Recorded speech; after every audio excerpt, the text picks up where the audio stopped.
Hi, I'm Chris Davis of SlashGear, and this is the all-new Acura NSX. It's been a really long time in coming, but finally this spring it'll show up in the garages of the very first customers.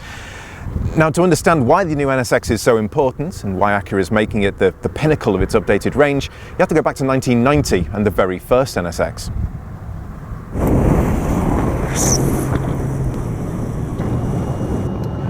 That was a car designed to push boundaries, a new sports car experimental. Honda wanted the performance of a Ferrari, but the reliability that its brand was known for. They had a lot of mass market firsts too. The first all-aluminum mass-produced car body, for instance. The new NSX was never just going to be another very fast sports car then.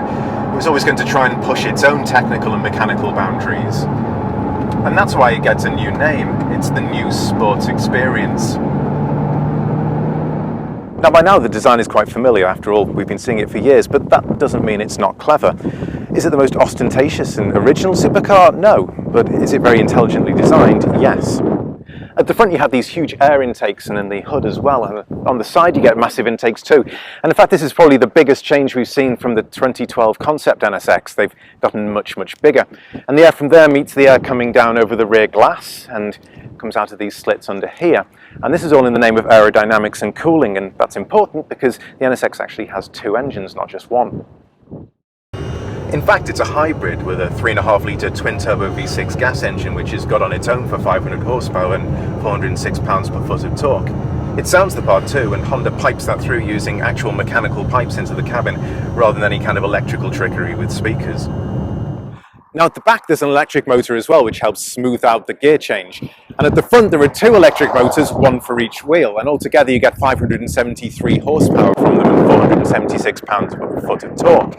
But the important thing about the two front motors is they allow the front wheels to be independently controlled, the torque forward and back, and that allows the NSX to handle yaw. It means that when you go around corners, it's clinging even harder.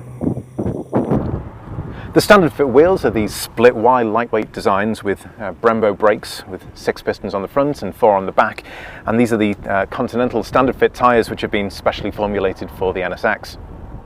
The suspension uses a third generation magnetorheological system which allows the NSX to adjust the firmness of the dampening depending on the road conditions pretty much in real time, and those settings are adjusted depending on which of the 4 dynamic drive modes you have selected. Now the steering wheel is also where you find the paddle shifters for the 9-speed DCT transmission. It's a great gearbox, you get a nice throttle bip on every downshift. I do think that maybe they've given it 1 or 2 more ratios than it needs to, and at times it can hold a lower gear for longer than you would think it might. But overall it's a really good transmission. Exactly how aggressively those gears change depend on which drive mode you have it in, and the NSX has 4. Quiet is the stealthiest and runs on all electric only, up to a certain speed at least. Sport really should be called Tour mode. It turns the NSX into a Grand Tourer, a nice balance between comfort and performance.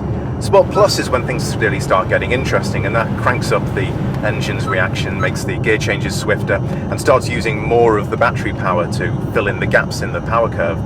And finally you've got track, and that allows you to use launch control, for instance, and also toggles down some of the traction control, which you can also turn off altogether.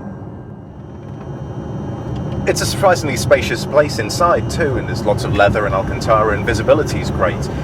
Acura's used a new forming technique for the A-pillar which keeps it nice and slim, and the instrument binnacle with its full digital display is very low and the steering wheel's truncated. And the center console, there's a 7-inch touchscreen display with Android Auto and CarPlay, and all of the usual safety technology that you'd associate with an Acura.